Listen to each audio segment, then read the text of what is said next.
Robert Herbold. Fue Chief Operations Officer de Microsoft durante 8 años, donde trabajó directamente con Bill Gates. La rentabilidad de la empresa aumentó 7 veces durante su gestión.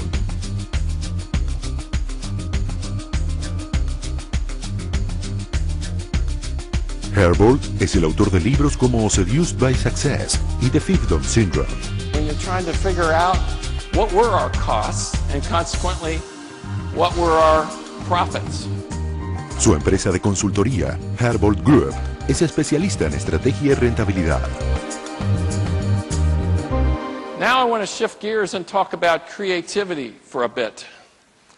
We've talked a lot about discipline and the way you bring discipline to an organization. And remember, you have to do both. Both things are important.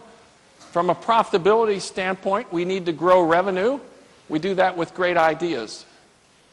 We also need to hold down costs. We do that with good discipline and with great ideas as to how to run the place. So creativity is very important. The first thing I want to talk about is the importance of avoiding committees and consensus when you're dealing with big, distinctive ideas. Nothing kills a great idea like a committee, okay? So you have to beware. The example is Apple. Teams exist to improve processes. Teams kill creativity.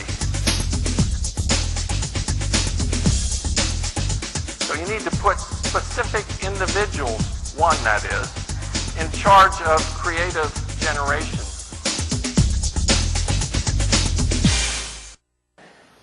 Apple faced the same inflection points that Sony did in 1999. They were staring at Napster and reading about it every day, just the way the folks at Sony were. Or maybe the folks at Sony weren't reading about it, but they should have been. Well, I'll tell you, Steve Jobs was reading those stories about Napster, and he went to work. What did he do? He formed a small team of top performers. Small team means 6 people. This is not a big project, okay? Remember, the fewer people in a team, the better off you are.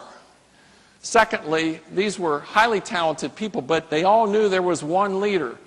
His name was Tony Fadell, a highly seasoned veteran who knew handheld devices really well. Deep expertise among these 6 people. He kept the group very small. Another thing he did was he told them the focus of this project very narrow. It's all about portable music, so don't go wandering off with what you think is a bright idea. We want to seize the potential of portable music and the internet. So he limited the number of ideas that he kept alive. What happens with a lot of creative teams is they follow too many things. They keep too many ideas alive. He didn't let this happen. But probably the best thing that he did was he kept the team totally secret within Apple. So why did he do that? He didn't want these people to be exposed to all the expertise within the company, because all that would result in is a bunch of meetings and the distinctive ideas being whittled down to become average. Because what groups of people do is they take distinctive ideas and they hack away at the sharp edges to make it totally acceptable to the group. And often the person who is told, go get the input from the other divisions, interprets that of, oh, I have to actually listen to them and then do what they suggest, which creates a lot of averageness. Teams exist to improve processes. Teams kill creativity.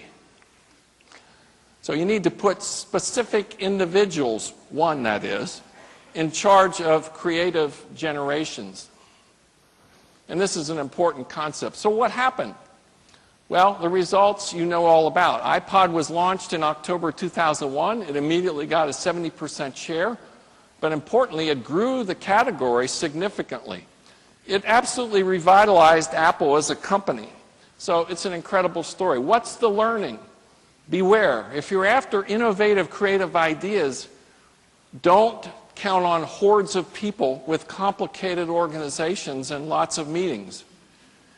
Get somebody who's highly talented, highly experienced, and explain the issue to them, and give them the breathing room to actually invent. What did he do? He formed a small team of top performers. Small team means 6 people.